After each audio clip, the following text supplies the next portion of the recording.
The Colosseum, probably Rome's most iconic site. It was built when the Roman Empire was at its peak in the year 80 AD. It was an arena for gladiator contests and public events, and was the biggest amphitheater in the empire. It stood 160 feet tall and almost a mile around. Back in the day, it was white with painted trim, as the Romans loved bright colors. It was also covered in statues of Greek and Roman gods. The top of the Colosseum had wooden beams designed to hold an awning that shaded its 50,000 fans.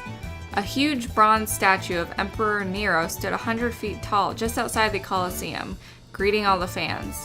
It was built on the former site of Emperor Nero's Golden House, so the Colosseum was a symbol of how that hated emperor's land was now reclaimed for the public good. The construction of the Colosseum started in 72 AD by the emperors of the Flavian family.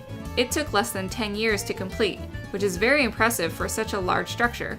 Over 4 years they brought in stone from Tivoli, and it took 200 ox-drawn wagons going back and forth every single day.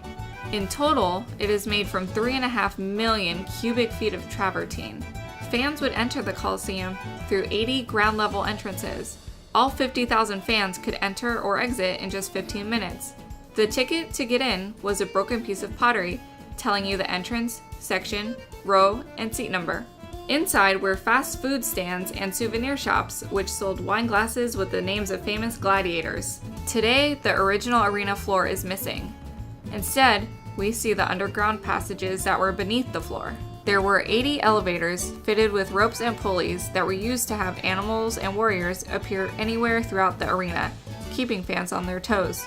They could also transform the arena with different sets, like fake buildings or trees, to create an African jungle.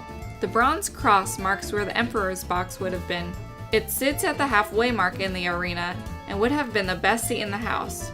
The games included fights between animals against animals, men against animals, and gladiator fights. They were very gruesome.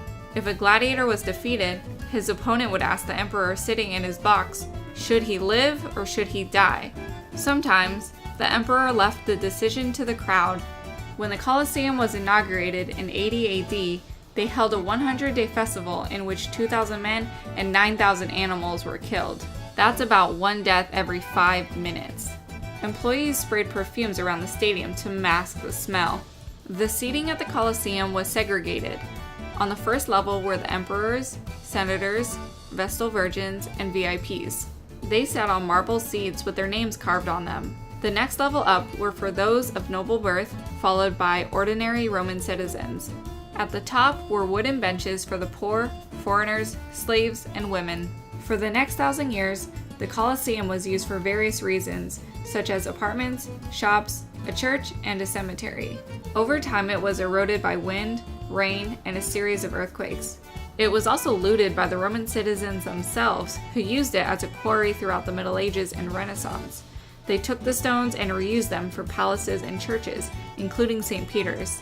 I hope you enjoyed this tour of the Colosseum. Please like and subscribe to my channel to see more episodes in my Tour of Italy series. Till next time, ciao!